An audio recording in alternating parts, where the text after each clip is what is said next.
আমার এই সর্বনাশের জন্য দায়ী কে?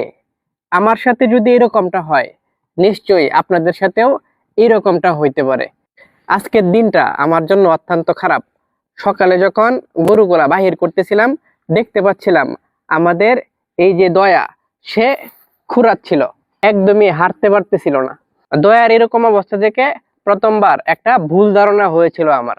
আমার মনে হয়েছিল আমাদের শাহেনশাহ দয়াকে হয়তো গুতা দিয়ে আঘাত দিয়েছে, কিন্তু পরক্ষণেই বুঝতে পারলাম দয়ার খাবার দাবার একদমই বন্ধ।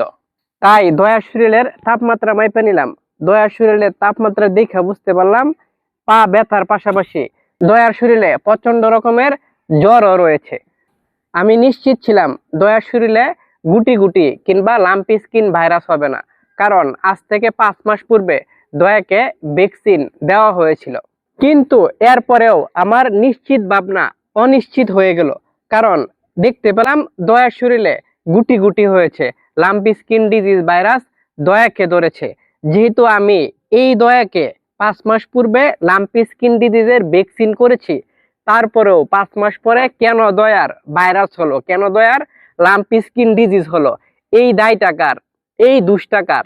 লাম্পি স্কিন ডিজিজ ভাইরাস থেকে মুক্তি পেতেই তাকে ভ্যাকসিন করা হয়েছে। তারপরেও যদি সেই ভাইরাসটাই হয়, এই দায় কে নিবে? আমি বেশ কয়েকটি গণমাধ্যমে দেখতে পেয়েছিলাম লাম্পি স্কিন ইনজেকশন দেওয়ার পরেও অনেক গরুর ভাইরাস হচ্ছে।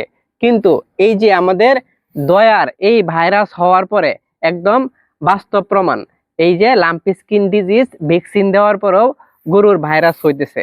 যেই কোম্পানিগুলা লাম্পি স্কিন ডিজিজের ভ্যাকসিন বাংলাদেশে সরবরাহ করে থাকে, তিনারা বলে থাকে ভ্যাকসিন দেওয়ার 21 দিনের মধ্যে গরুর শরীরে অ্যান্টিবডি তৈরি হয়।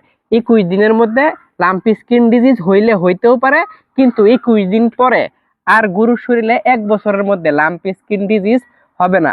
যেহেতু এই গরুটাকে 5 মাস পূর্বে ভ্যাকসিন দেওয়ার পরে লাম্পি স্কিন ডিজিজে আক্রান্ত হয়েছে, বর্তমান প্রেক্ষাপটে লাম্পি স্কিন ডিজিজ হইলে বাছুর মরে যাওয়ার সম্ভাবনা খুবই বেশি থাকে। যদি এই বাছুরটা শেষ পর্যন্ত মরে যায়, এই দায়ভার কে নিবে? যদি আল্লাহর অশেষ রহমতে সে বেঁচে যায়, এই গরুতে চিকিৎসা বাবদ যে খরচটা হবে, সেই দায়ভার কে নিবে? এই বাছুরটি লাম্পি স্কিনে আক্রান্ত হওয়ার পর এখন কিছুদিন যাবত বাছুরটি শুকিয়ে যাবে, তার গ্রোথ কমে যাবে, এই দায়ভার কে নিবে?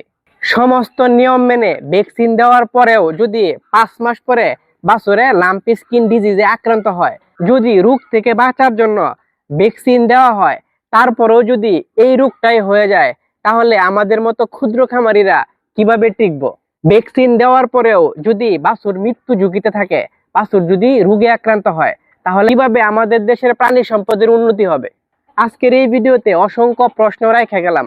আজকের এই ভিডিওটি প্রত্যেকজন খামারি ভাইজানেরা শেয়ার করবেন, যাতে আপনাদের খামারে এরকম ঝামেলা না হয়। আপনার নিজের গরুর সুরক্ষার দায়িত্ব নিজেকেই নিতে হবে। ভালো থাকবেন, সুস্থ থাকবেন, কাউকে আর গরুর যত্নর সাথেই থাকবেন।